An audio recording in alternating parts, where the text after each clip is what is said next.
ભાવનગર જિલ્લાના ઠોડા હળમતિયા ગામનો પરિવારને ગઈકાલે વાસણોની ખરીદી કરવા માટે ભાવનગર આવ્યો હોય દરમિયાન એસટી બસ સ્ટેશન બહાર દિવાલ પાસે બેઠા હતા. એ દરમિયાન એક એસટી બસના ચાલકે દિવાલ પાસે બેસેલા લોકોને અડફેટી લેતા એક મહિલા અને બાળાનું મોત થયું હતું. આ અંગે એ ડિવિઝન પોલીસ સ્ટેશનમાં ડ્રાઈવર વિરુદ્ધ ગુનો દાખલ કરવામાં આવ્યો હતો, જેમાં ડ્રાઈવરે ડિવિઝન પોલીસ મથકે સ્વયં હાજર થતા પોલીસે ડ્રાઈવરની ધરપકડ કરી છે. તો એના એસટી બસ સ્ટેશન બહાર ભરૂચા ક્રિકેટ ક્લબની દિવાલ પાસે ઠોડા હળમતિયા ગામનો દેવી પૂજક પરિવાર બેઠો હોય અને પરિવાર વાસણની ખરીદી કરવા માટે ભાવનગર આવ્યો હોય.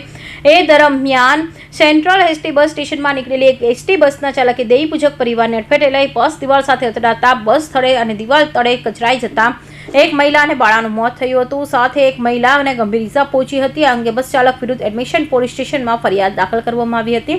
દરમિયાન એસટી બસનો ચાલક દિનેશ ધીરુભાઈ જાંબુચા, ઉંમર વર્ષ 32, રહે ખડસલિયા ગામ વાડો, અકસ્માત બાદ સ્વયં પોલીસ સ્ટેશનમાં હાજર થતા પોલીસ ડ્રાઈવરની ધરપકડ કરી આ બનાવ અંગે પૂછપરછ કરતા ડ્રાઈવરે જણાવ્યું હતું કે ઘટના સમયે બસની બ્રેક ફેલ થઈ જવા પામી હતી અને પોતે 390 કિલોમીટર કરતાં વધુ અંતરની ટ્રીપ મારીને આવ્યો હોવાનું અને ઘટના સમયે પોતે નોકરીમાં ઓવર ટાઈમ કરતો હોવાનું કબૂલ્યું હતું. હાલ પોલીસે ડ્રાઈવરનું નિવેદન નોંધી તેની ધરપકડ કરી વધુ તપાસ હાથ ધરી છે.